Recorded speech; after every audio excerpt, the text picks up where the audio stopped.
Bitcoin's about a lot more than just a rapid increase in value. It's about a revolution in finance and the ability for you to send cash to anyone you want without permission. Hi, I'm Mark from the Bitcoin Tutor, and today we're going to cover the really important element of Bitcoin, that it's much more than just a speculative investment and a chance to make, life-changing gains, which it has for a lot of people already. But there's something much more to it. So let's cover that today. So in 2008, Satoshi Nakamoto, a pseudonym for one or more people, probably a small group of people, created a white paper. And the white paper was a system for peer-to-peer cash transactions, electronic cash transactions. It sounds innocuous on its surface, but in 2009, January 3rd, the Bitcoin network went live. So it didn't take them long. And all of this was created out of the 2008 financial crisis, that this person or this group basically have had enough, and they wanted to create something that wasn't so tied to Wall Street, wasn't so tied to whatever the whims of the financial elite were. And without permission, I don't know how many times I've done a transaction where the bank has stopped it, quote, for my safety.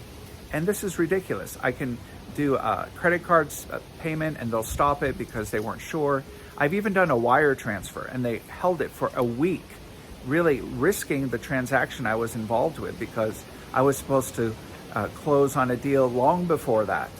And so it took them a week to even allow my own money with my own credentials to be moved to another account. It was really crazy. And this is where we're trying to move past. We're trying to move to the point where it's your money. But you know what? When you have money in a bank, it's not your money. And we can talk about that in another video. But getting back to the core element here. So Bitcoin was created out of the 2008 financial crisis to help solve this issue, to stop being so dependent on the banking system. Not necessarily to replace it, but certainly to create another system that could certainly take its place if necessary. And to keep people from being stuck. If banks too big to fail, banks are closed again, or there's some other financial system issue, right? You need to be able to live. You need to be able to pay your rent, buy food, all of these kinds of things. And without going back to bartering, this idea of peer-to-peer cash without permission is really critical. And I have a few notes here because I want to make sure that we cover all of that. So first of all, the first takeaway is it's more than just a risky speculative investment where you might be able to make a lot of money, which is true, but there's something well beyond it. So really the idea is to create this environment where you can create trustless transactions, and you don't need a third party, as I mentioned. In fact, rather than trust in some sort of financial system or financial institution, you're trusting in a mathematical algorithm that's not going to be swayed by what politics are in favor or what's going on in the world. None of that.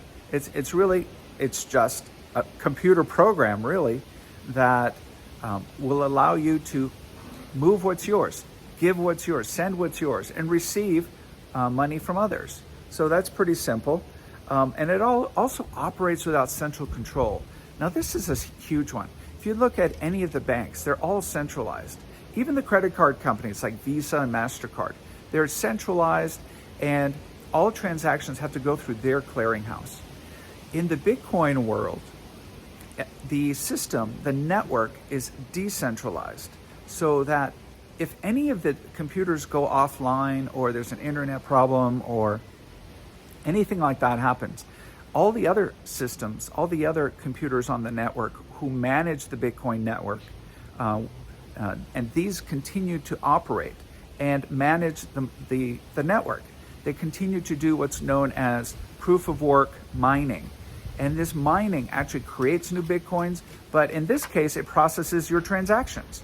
So transactions in the Bitcoin network are processed roughly every 10 minutes, and they're accumulated every 10 minutes. Now, the transaction actually becomes live within seconds, but in terms of confirmation, since it's a trustless system, you need time for the different computers on the network to all agree that this was a valid transaction. So usually, if you're doing a Bitcoin transaction, you need a certain number of confirmations to occur. And this isn't instead of having some sort of centralized party that says yes, no, yes, no. This decentralized system allows a consensus. It allows, if you followed the rules, and by the rules, I just mean if no other computer software on the network is trying to spoof the system, scam the system, then it will continue, and it will be honored, and it will be made indelible on the blockchain. And again, the blockchain is the ledger of your transaction. So if I want to send $10 worth of Bitcoin to a friend, I can do it. I use either a mobile app or a web app, and then I just say I want to send $10 worth to my friend, and within seconds, the network gets that message, and then within a number of blocks, and these are 10-minute blocks, then it gets confirmed. So it doesn't take long at all, and no one can interfere. I love that part. No one can interfere. No one can say, well, you know, that guy owes taxes to the government, so he's not going to get his money. Or this is a suspicious transaction, so we're not going to let it go through. How many times have I heard that from my clients? Crazy. How many times they've had transactions held up for really no reason. The other thing is, which is really amazing that the Bitcoin created, is that there's a limited supply. This is one of the very first times in history where something digital has a limited supply. You know, normally if someone sends you a document, you can make a copy of it, right? Unlimited copies. So how come you can't do that to Bitcoin? And that's really one of the brilliant elements of Bitcoin. The whole idea is that you can't just copy it because the way the blockchain records transactions, it prevents something called a double spend, and also the fact that you manage your own private keys. So ultimately, it's the private key, and if no one has that, no one's copying that. And you can't do anything really without it. You can't send Bitcoins, you can't spend Bitcoins. So that's really the key to the kingdom. That's really the key to having control over your Bitcoins. Another interesting aspect is that the transactions are transparent. That means everything that goes onto the blockchain is visible to the world. Now, your name isn't on the blockchain, but your wallet address or your Bitcoin address has different names depending who you're talking to. That's on the blockchain.